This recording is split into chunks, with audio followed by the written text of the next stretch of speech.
তো দেখে নিই কীভাবে বাড়িতে ফুচকা বানাবো। এই হাফ কাপ ময়দা নিলাম, 1 কাপ সুজি নিলাম,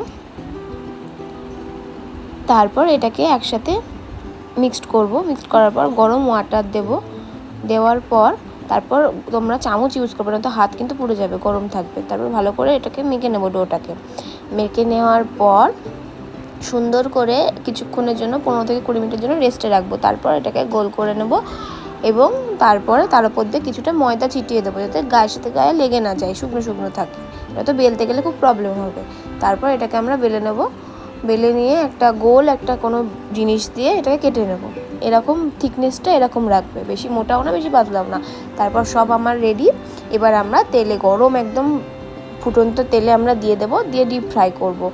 লাল লাল হয়ে গেলে 3 থেকে 4 মিনিট করার পর আমরা তুলে নেবো। তারপরে এই যে আমি দই ফুচকার জন্য রেডি করছি। কড়াইয়ে তেঁতুল দিলাম, তেঁতুলটাকে ভালো করে চটকে নিয়ে এরপর চিনি দিলাম, দিয়ে ভালো করে ফুটিয়ে নিলাম।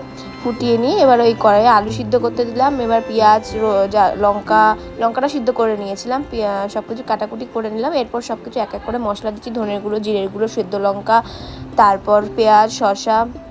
তোমরা পেঁয়াজটাকে চাইলে অ্যাভয়েড করতে পারো। বাদাম, বিট লবণ, গোলমরিচের গুঁড়ো, লেবু, তেঁতুলের ওই চাটনিটা, সব কিছু দিয়ে একসাথে ভালো করে আলুটাকে মেখে নিলাম। মেখে নিয়ে ওপর দিয়ে ভুজিয়া দিয়ে সাজিয়ে নিলাম। তারপর এই যে আলু প্রথমে দিলাম, তারপর এক এক করে এই দইটাকে হালকা করে ফাটিয়ে নিলাম। তারপর আলুর পর দেবো শসা, পেঁয়াজ, তারপর দেবো এক এক করে সব ইনগ্রিডিয়েন্টস, দেখতে থাকো তোমরা। এর বিট লবণ দিচ্ছি, বিট লবণ দেওয়ার পর দেবো ধনের গুঁড়ো, জিরের গুঁড়ো একটুখানি, তারপর এই চাটনিটা, তারপর দেবো এই যে দই, বাদাম আর ভুজিয়া দিয়ে রেডি আমাদের দই ফুচকা। ততক্ষণের জন্য তোমরা ভালো থেকো, সুস্থ থেকো, আর আমার চ্যানেলটা সাবস্ক্রাইব করে দিও, ভালোবাসা দিও, টাটা।